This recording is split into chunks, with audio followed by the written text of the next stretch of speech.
Alors on va faire un saut dans l'histoire. Nous sommes maintenant en 1797 à l'Institut de France. Il y a là un homme qui s'appelle La Reveillère-le-Pau, qui donne une communication sur une nouvelle religion qui s'appelle la théophilanthropie. La Révolution française n'est pas si éloignée que cela, nous sommes en 93, et donc c'est une nouvelle religion qui est fondée sur la raison.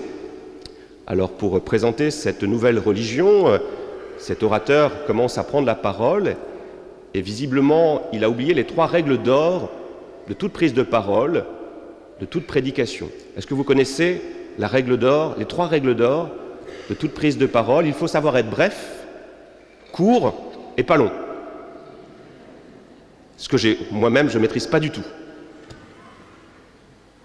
Et donc, il est verbeux, il est compliqué, et dans l'Assemblée, là, il y a Talleyrand qui n'en peut plus, qui se lève et qui dit « Monsieur, notre Seigneur Jésus-Christ, pour fonder sa religion,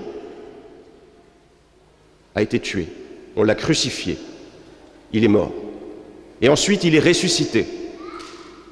Monsieur La Reveillère-le-Pau, commencez par mourir, laissez-vous crucifier, ressusciter, et là, je commencerai à vous écouter. » Voilà cette remarque de Talleyrand que je trouve étonnante et riche.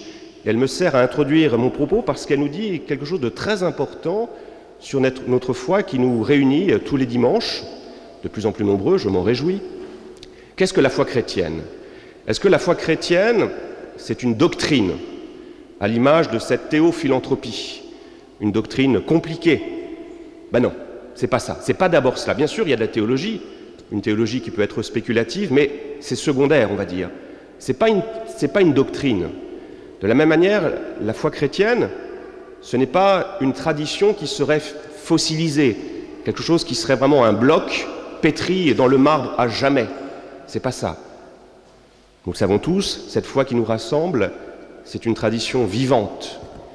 Moi, je médite souvent cette formule de Pie XI qui remarquait « J'aime tellement la tradition que j'en crée des nouvelles. » Voilà, une tradition qui est vivante. Donc la foi chrétienne, ce n'est pas une tradition fossilisée, ce n'est pas une doctrine, ce n'est pas non plus une praxis, c'est-à-dire une morale. Qu'est-ce que c'est la foi chrétienne qui nous rassemble? Quelle est cette vérité qui nous rassemble? Eh bien, c'est « je suis », c'est une personne. Ce qui est au cœur de la foi chrétienne, c'est fondamentalement le Christ. Et ça ne nous facilite pas forcément la chose, nous, parce que si l'on peut facilement transmettre une doctrine, pour cela on a besoin d'enseignants, si l'on peut facilement transmettre une morale, là aussi on peut avoir des enseignants. Qu'en est-il d'une personne? Comment on arrive à transmettre la rencontre d'une personne? Et c'est tout l'enjeu que nous propose notre évêque, c'est comment nous transformer en disciples missionnaires pour savoir transmettre cette rencontre avec le Christ. Ça, c'est intéressant. Comment faire? Alors, il y a un frère dominicain qui a fini à la trappe, c'est le frère Jacques Leuve, qui posait cette question pour répondre à la problématique que je vous propose. Il disait « Comment faire boire un âne qui n'a pas soif ?» Je vais me tourner vers les servantes. Comment peut-on faire boire un âne qui n'a pas soif? Alors, il y a plein de manières. La première manière, peut-être, ça serait essayer de raisonner. Est-ce qu'il est facile de raisonner avec un âne?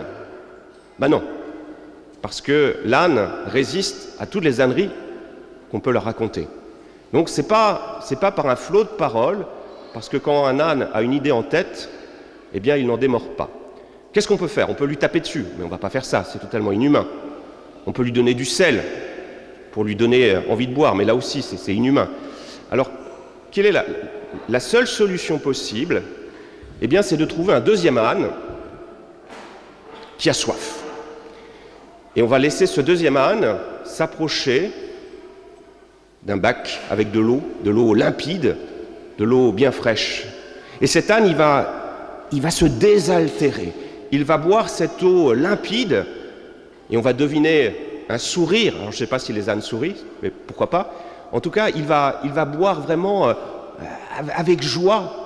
Non pas parce qu'il veut donner soif à l'autre, mais tout simplement parce qu'il a soif, parce qu'il se désaltère, parce qu'il trouve dans cette eau de quoi le rendre bien, le rendre heureux. Et l'autre âne, voyant son congénère ainsi dans la joie, va se dire « Eh bien, c'est peut-être pas si mal que cela. Et moi, si j'y allais aussi, si j'allais me désaltérer ». Ce qui est au cœur de cette histoire, de cette question, c'est quoi? C'est comment parvenir à transmettre notre foi? Eh bien, tout simplement en vivant pleinement à notre tour notre foi, en ayant vraiment ces visages joyeux, en ayant véritablement cette foi qui vient donner un sens à notre existence. Voilà, je médite souvent cette phrase de Marthe Robin, on transmet le Christ par rayonnement. On transmet la foi par rayonnement. C'est tout le message aussi de notre page d'évangile. Jésus dit, voilà, pour voir le Père, vous le voyez au travers de moi, dans mes œuvres, dans ce que je fais. C'est le sens aussi de la première lecture avec l'institution des diacres. C'est dans le service du frère que l'on voit l'action de Dieu et que l'on peut conduire beaucoup d'hommes au Seigneur. Dans le cadre du pavillon des vocations, nous avons revu les pépites à quelques-uns. Ce magnifique documentaire qui nous présente cette action de ce couple auprès des plus pauvres au Cambodge. Eh bien, sans parole, par des gestes bien concrets, ils manifestent la présence de Dieu, la présence du Christ. Quand Jésus voyait quelqu'un souffrir, qu'est-ce qu'il faisait? Eh bien, il se rendait présent. Il ne faisait pas de discours, il agissait. Eh bien, vous voyez, être transparent à l'action de Dieu, de telle sorte que nous soyons cette manifestation de la présence du Christ. On n'a pas besoin de beaucoup parler. La parole viendra dans un deuxième temps, mais déjà être transparent à l'action de Dieu, manifester cette lumière. C'est toujours l'argument, l'exemple qu'on donne, c'est les vitraux.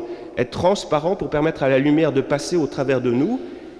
Et ces vitraux qui sont, quand il n'y a pas de soleil, sombres, sales, eh bien, s'illuminent de plein de couleurs. Et ce qui est magnifique, c'est souvent les lumières changent au gré de la journée, au gré de l'altitude, de la hauteur du soleil. Il y a plein de couleurs qui apparaissent. Eh bien, c'est ça la foi. Que nous soyons transparents, que nous soyons joyeux, que nous soyons ces visages du Christ qui ne sont pas là pour faire la leçon. On n'est pas là pour faire la morale, pour condamner. C'est pas ça. On est là tout simplement pour permettre la rencontre du Seigneur. Et je reviens à notre marche de pèlerinage. Hier, nous n'étions pas très nombreux, mais néanmoins suffisamment nombreux pour former une belle procession. Et on a fait des belles rencontres. Grâce notamment à nous tous, il y avait Marie-Jeanne, Paul-Henri qui était là, ce beau visage. Bien sûr, vous pourriez, Paul-Henri, je pourrais vous donner le micro, et vous pourriez certainement aussi témoigner, tous les jeunes qui étaient là. Alors on a essuyé quelques petites critiques, quelques remarques, mais fondamentalement, je crois que ce qui est ressorti de cette marche, c'est qu'on avait tous on était heureux de se retrouver, heureux de chanter, il n'y avait aucun prosélytisme de notre part, mais tout simplement cette manifestation d'une foi vivante, une foi qui se vit, simplement, on chante, on casse rien, on n'a rien cassé, je vous assure, on n'a rien détérioré, on a juste permis à la Vierge Marie, on a une belle statue de la Vierge Marie, alors c'était pas une Notre-Dame de Fatima, parce qu'on n'a pas de Notre-Dame de Fatima à la paroisse, mais qu'importe, c'était une belle statue de la Vierge Marie, une Vierge à l'enfant, qui a comme ça traversé la ville de Rennes.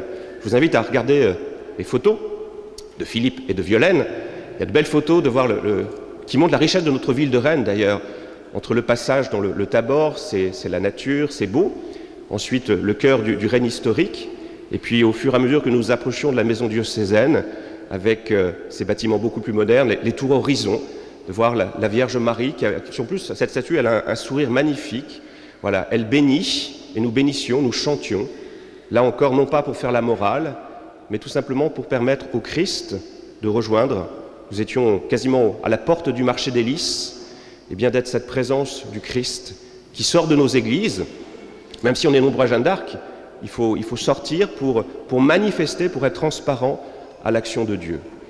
Eh bien, c'est ce que vont faire les petites sœurs et les petits frères de l'agneau pendant toute cette semaine. Elles vont sortir, aller à la rencontre. Et ce que je disais souvent, nous, dans nos paroles, quand on est prêtre, on dit vous êtes un curé, voilà, vous allez faire la morale. Non, vous tous baptisés, religieuses, religieux, quand vous sortez, moi je suis aussi religieux, donc quand je sors aussi, dans une certaine mesure, Joseph, séminariste aussi, les jeunes, quand nous sortons, eh bien c'est là que nous pouvons donner à nos frères l'envie de boire de cette eau limpide. Amen.